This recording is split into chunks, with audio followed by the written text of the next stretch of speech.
You know those stunning I pictures you can't see believe this. sometimes? Those hot air balloons just hanging there against the sunrise, beautiful colors against the morning sky. Looks so peaceful, almost like a dream. Yeah. Lately, though, we've been hearing some stories from Dubai, from Turkey, about hot air balloon rides that didn't exactly go to plan. It's a pretty scary moment and some dramatic footage to go along with them. It's true. Those images definitely sell the peaceful side of it. But like anything that takes you up in the air, there's more to it than that. More factors to consider. Definitely. So in this deep dive, that's what we're going to look at, these two recent incidents. Not just what happened, but what we can learn from them. What do these events tell us about the realities and the risks of ballooning? We're going to go deeper than the headlines. Absolutely. We're focusing on two specific incidents, one in the Dubai desert that seems to have ended in a pretty bad crash with injuries, and another one in Turkey, the Cappadocia region.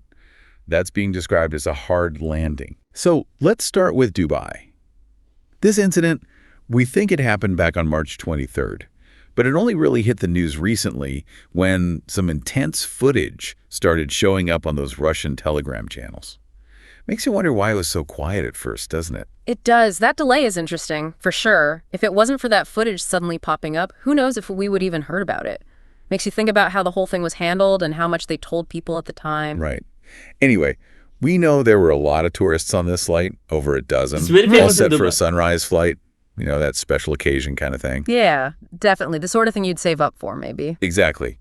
But 40 minutes in, something went wrong. Reports say the Oh, balloon shit. started tilting, like really badly, and then just dropped. The description of the landing, it's pretty intense. Oh. High impact, dragged across the sand, hitting the ground over and over. One report even quoted someone saying, after that first Oh my hit God. at high speed, the basket rolled and slammed into the ground several more times. Doesn't sound like a smooth arrival. No, not at all. If it was Yeah. hitting the ground that many times, something was seriously out of control. And from what we're hearing, it sounds like people got hurt pretty badly. Multiple injuries. Some Oh. reports even say some people were knocked unconscious, had to be taken to the hospital. And then there's that photo of the Russian tourist in a hospital bed, wearing a neck brace. She was talking about being dragged along with the basket. We don't know all the details of her injuries, but that neck brace tells a story, doesn't it? That kind of impact. Absolutely. It really makes you think about the forces involved in something like that. But here's the thing. Those firsthand accounts, the footage, they all point to a pretty chaotic and potentially dangerous situation. But the company running the flight, they're downplaying it. Oh, really? Yeah, they're calling it a hard landing, saying it's a known possibility in ballooning, claiming any injuries were minor and everyone was discharged quickly. Interestingly enough, both these incidents we're talking about today are being described as hard landings. And there's no official definition for that, at least not one that everyone agrees on. But in aviation, generally, it means landing faster than you normally would vertically. But the outcomes in these two cases, totally different. It's a huge contrast.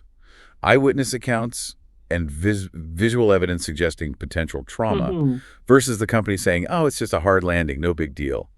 Makes you wonder how these adventure tourism companies talk about these incidents. You know, is there a disconnect between their perspective and what the people on board actually went through? Do they often try to frame things this way, and why? All great questions. It could be about avoiding lawsuits or wanting to keep people booking their flights, maybe even just different ideas about what a minor injury is. Makes sense.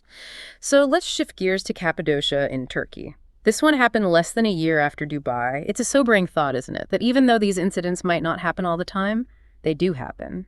Cappadocia, it's famous for those fairy chimney rock formations. It's like a dream destination for a lot of people to go up in a balloon there. But in this case, a balloon with 20 tourists and 2 pilots hit those formations in Love Valley. Yeah, and they're saying it Uh-huh. happened because of a sudden gust of wind as they were coming in to land. Which brings us to a really important point. That's right. Weather is a huge factor in hot air balloon safety, something we'll definitely want to talk more about when we compare these two incidents. Right. Like, think about wind shear. That's when the wind speed or direction suddenly changes over a short distance. It can be really dangerous for something like a balloon. We don't know for sure if that's what happened in Turkey, but a sudden gust of wind definitely sounds similar. It can throw the whole thing off balance. And we have some firsthand accounts for this one, too. British tourists, Rebecca Horsfall and Kieran McDonnell. They saw the whole thing, even filmed it. Horsfall said people were screaming and running to the edge of the valley. You can imagine that scene, right? Peaceful float turns into panic on the ground, just like that. Shows how quickly things can change, even for the people watching. Absolutely. And even though they hit those rock formations, the pilot, Kenner Izun, apparently stayed calm the whole time. That's so crucial in a situation like that. When things could get really dangerous, keep everyone safe. That's a big difference from what we heard about Dubai, where it sounded pretty chaotic. And thankfully, in Turkey, nobody seems to have been seriously hurt. That's a huge relief. The emergency services, the AFA teams, they got there quickly and got everyone out safely. A really good response. Oh, definitely. When something like this happens, a fast and organized emergency response can make all the difference. And back to Rebecca Horsfall, her perspective is really interesting. She went up in a balloon in the same area a couple years before and said it felt very safe. She thinks this was just a freak accident. She also explained why balloons sometimes fly pretty low in those valleys. It's so the tourists can get a better view, but that also means there's less room for error if the wind suddenly changes. Closer to those formations, more risk if something unexpected happens. Yeah, makes sense. It's a trade-off, I guess, giving people that amazing experience, but also dealing with the potential dangers of the environment. And in Horsfall's video, you can hear her. She's shocked by what she's seeing, but also relieved that everyone seems to be okay. Again, points to those emergency services getting there fast. Yeah, absolutely.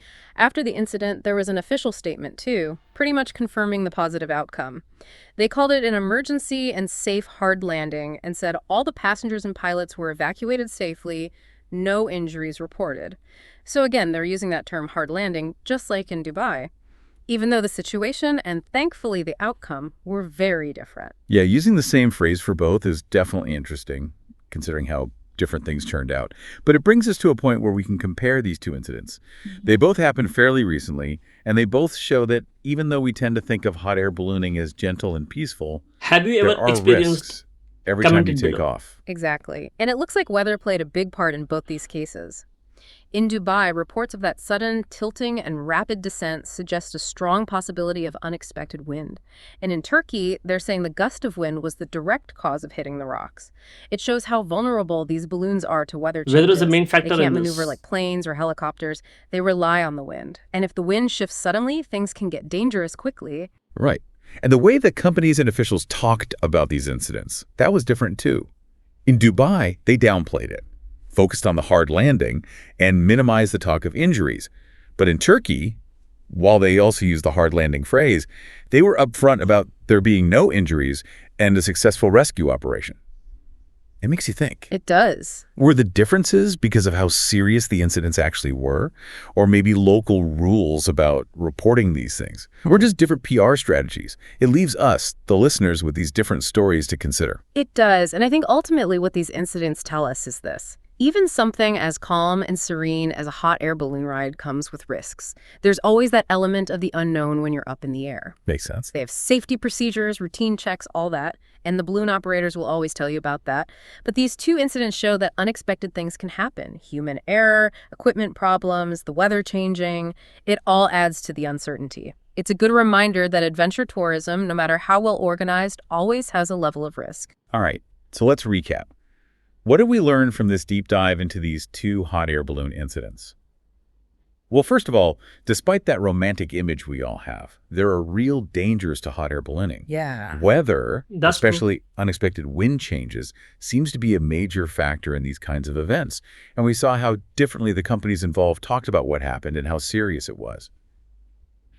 Maybe the biggest takeaway is that the picture-perfect idea we have of these experiences, it doesn't always match up with reality. Exactly. Knowing that is important for anyone thinking about going on a trip like this. So here's a question for you, the listener. Based on everything we've talked about today, what would you think about before getting into a hot air balloon? What factors would you pay extra attention to now? Or maybe this makes you think about adventure tourism in general. How do you balance the excitement of these unique experiences with understanding the risks involved? And it makes you think about what questions to ask, what kind of reassurance you need before you take that leap, literally. Right. These things might seem simple on the surface, but there's always more to it than meets the eye. Hopefully, this deep dive has given you a better, more realistic understanding of these Comment your recent thoughts. incidents Comment below. and what Thanks. it really means to go on an adventure like this. Thanks for joining us.